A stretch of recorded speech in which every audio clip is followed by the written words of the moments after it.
Good morning at Properties. It is Tuesday, August 4th, and it is a rainy one out there. I am Amy Corr, and I am joined live by Kevin Van Eck out of the Goose Island office. Thank you for joining us. Grab your cup of coffee and join us for another episode of Coffee with Amy and Kevin. Yes, good morning, everybody. Hope you have your full mug of coffee. Thank you for joining us.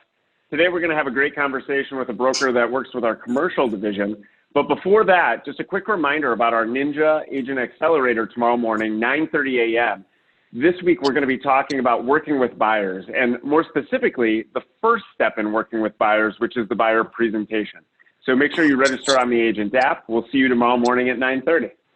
Yeah, thanks, Kevin. I am actually really excited to have Kevin Rocio with us this morning. Many of us know him fondly as K-Rock. Kevin runs a really cool business called the Rock Advisory Group, and they specialize in multi-unit and multi-family housing. He has been a great resource to his clients, but he's also been a really great resource to a lot of his residential colleagues who are looking for really great investment opportunities for some of their clients. So good morning, Kevin. Thank you so much for joining us. Good morning. It's a pleasure to be here. Well, I want to talk this morning really kind of about your business, because unlike a lot of our residential brokers who are joining us most mornings, you have a little bit of a different business model, really focusing on some multi-unit and multi-families. So tell us a little bit about your business and kind of what makes it different or unique. So primarily, like you said, multi-family, multi-unit investment properties. It is a realtor-centric business, meaning that the majority of our clients come through the residential colleagues, both internal and external. And then sometimes we actually work as an advisor to residential brokers that want to run point and do the deal themselves, but they may lean on me to help with running analysis and what have you. And it's a great program, a great system. I do not take any residential clients. I refer all my residential clients back to the At Properties platform of agents. So I like that. So you really are focusing on kind of the multi-unit and the opportunity to do, investment, creating investment opportunity for clients and colleagues. So I want to ask you about this, because obviously with what we've got going on globally right now, there's been a lot of speculation early on that investors, might be moving outside of the stock market and really focusing back into real estate, just given with, what we've been seeing with COVID over the last 4 months. What have you been seeing out there? Is there any validity to this? So it's interesting. When COVID first hit, we saw everything come to a halt when it came to tenant occupied properties, because of the fact that there was a rent moratorium and eviction moratorium, and so investors kind of sat on the sideline. And it was interesting, May 29th, when it was lifted, the following Friday we had 17 showings on one property. And to put this in perspective, if I get 17 showings in a month, that's a good month. So the investors, and a lot of them came from the residential agents whose clients had been sitting on the sideline. But like I said, once that stand order was lifted, it was amazing, the response. And so I agree. And even to this day, I'm seeing an influx of investors, both from outside Chicago, from the coast, as well as outside the country. We actually have a client here today who's in from London, and we are showing him a couple of properties this afternoon. With what has changed, have you had to change your business plan at all in what you anticipated happening in 2020? So like everyone, we had to take a step back and kind of adapt a couple additional steps in the process. But it's been interesting, while the numbers may be off, this has been very interesting. The volume is off, but the income is ahead of 2019 year to date, which is very interesting. So I attribute that to true higher transaction fees because there has been a limited amount of opportunities out there. So we're more than halfway through 2020, and I'm sure that this has been kind of a different year than I think most of us have expected, given what's been going on. But, you know, you still have a good 5 months left. What is sort of your magic wand goal as far as being able to wrap up this year? You know, what do you see happening, and what do you think you can accomplish by, you know, the end of this year? Okay, so I'm going to toot your horns for a second. So the 60 days program, I actually stuck to it. And I want to say thank you, thank you, thank you, because one of the things that I had kind of been lazy about was calling the CRM. And I call every day, and it is surprising how many people want to talk and have been waiting to talk. And so what's different is that I'm engaging my database more and more daily, and that has attributed to more and more activity on the buy side, which we're working through a lot of that. So I still think there's an opportunity to finish strong for 2019 or 2020. So my day-to-day includes now getting up in the morning, going to the gym, making my note cards, you know, writing my thanks, and then calling the database at 9:30 in the morning. So leading right into that, with calling your database, what are the other ways that you're interacting with your sphere? Because I know I've seen some unique things.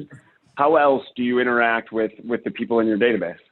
So one of the things we did during the time off is I did a lot of creative videos that I would post through the social media platforms. And I would do like informative posts regarding, you know, like the tenant ordinance that landlords need to follow. Just sharing, being a source of a reference source for information. And that's generated a lot of additional conversations offline. But it's interesting, social media has been one of the greatest things, I think, for the residential community and especially the commercial world, because we are able to show properties to people that we never would have thought would be interested. It's a very interesting dynamic. And I'm very happy to be a realtor during this time. I don't know how I would have survived post 2010. Yeah, you know, it's so interesting because a little bit different than your model. You've got your sphere of influence, which is obviously your client database of past clients and people that you know who might be interested in, you know, multi-unit or multi-family. But I want to talk a little bit about what you do to really get in front of your colleagues. Like, what is, you know, your process? And actually, you might even share something we talked a little bit about as far as you getting out and promoting your ability to extend their opportunity to their clients by aligning with them from an investment perspective, right? Because many residential brokers don't really feel comfortable with that, but have a lot of clients who would like investing. So, you know, tell me about what you do to cultivate that relationship with your residential colleagues. So basically, you know, it's a combination of a couple of things. So, you know, I network. So I tend to attend a lot of different residential-based, like YPN events, and it's basically so that people become familiar with me. People make introductions, and then people tend to, you know, and it's interesting. Realtors will call me about their personal, which is a huge. I don't take it for granted, and I appreciate it. They call me about their personal situation because I think a lot of them want to be investors themselves, but don't know how. And I think that once we start that process, they get a level of comfort. The next thing you know, they are asking their clients who may be a residential purchaser, who may be a renter, do you have investment properties? Are you interested in investment properties? If so, I have a great colleague that would be more than willing to help work with us to find you that ideal property. And that's how that conversation goes. My ultimate motto is to help families create generational wealth, because there is a shift of wealth that's occurring and going to continue to occur to the millennials and Gen X and Zs. And so, you know, the kids not necessarily know what they're inheriting or don't have an interest in being a renter or landlord.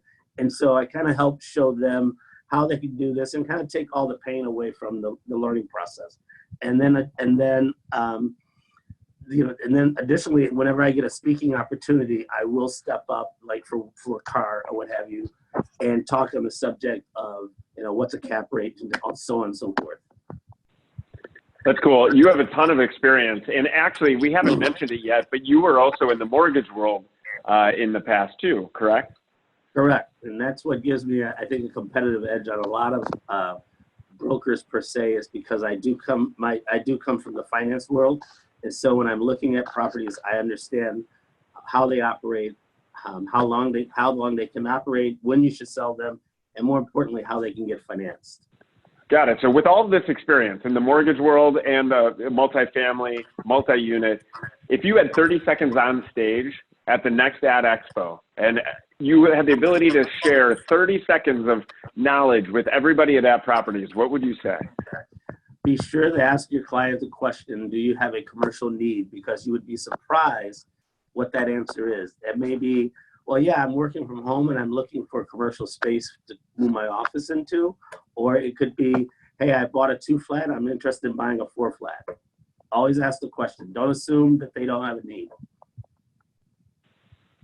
I think that's such great advice. And I think a lot of times, brokers who don't have as much experience from the commercial or, the multi-unit or even investor front, tend to hesitate in asking their clients that. But I think what they can recognize is if they've got a great resource in somebody like you, they can really sort of deepen the relationship. So I wanted to talk a little bit about work-life balance. This has been an interesting, call it 6-7 months for so many of us this year. And I know you are really busy in real estate. You are really picking up in your business. You also operate actually several Kilwin's chocolate shops, which sounds quite fascinating.